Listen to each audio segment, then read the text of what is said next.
ဒီကောင်ကလည်းကြားရတာကွာငါရေးကြီးကိစ္စရှိပါလေဆိုမှဟ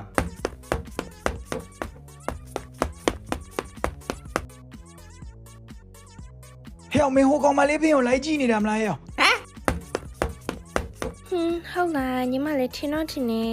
ညီမဖေကိုတောင်းလျှောက်လိုက်ကြည့်နေကြတဲ့ဒီနာဘူးကောင်ကတော့ဟဲ့မဟုတ်သေးပါဘူးငါသူငါရှိရဖြတ်သွားမှာ30ခက်လောက်ကြာလေကြောင့်မင်းတို့ကြည့်နေကောင်တွေတွေ့ကြလားဒီဗီဒီယိုကြည့်နေကောင်တွေမင်းတို့မြင်နေမလား ကိုကြီးတို့နေ့ရောက်ဒီကောင်ကိုဆုံးမပေးကြပါအောင်နော်ဘာမှမပူနဲ့ညီမလေးဒီကောင်ကိုကြီးတို့ကောင်းကောင်းဆုံးမပေးမယ်ငါဘာလို့ဆုံးမခံရမှာလို့ဘာလို့ကောင်စောက်ရမုန်းနေကြလဲငါဘာကောင်းမှမဟုတ်လေ ဟဲ့မင်းအခုချိန်ကျဲကောင်မလေးကိုဒူတော့ပြီးတောင်းဝင်လိုက်စမ်းရအောင်ဟာငါဘာလို့တောင်းမှမှာတော့ဟာငါသူ့ဖင်မှမကြည့်တာ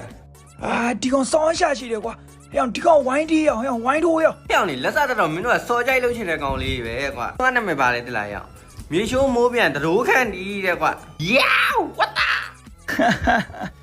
လေရှုံးပြန်တို့ကန်ဒီလားအမေတခါမှတော့မကြောက်ဘူးမအေးဘေးငါတိုင်းကွက်ပြနေလို့ငါ့ကိုလက်သီးချင်းရှင်းထိုးမယ်များထင်နေလားမသိဘူးဂန်းနဲ့ဆော်မှာကွာငါ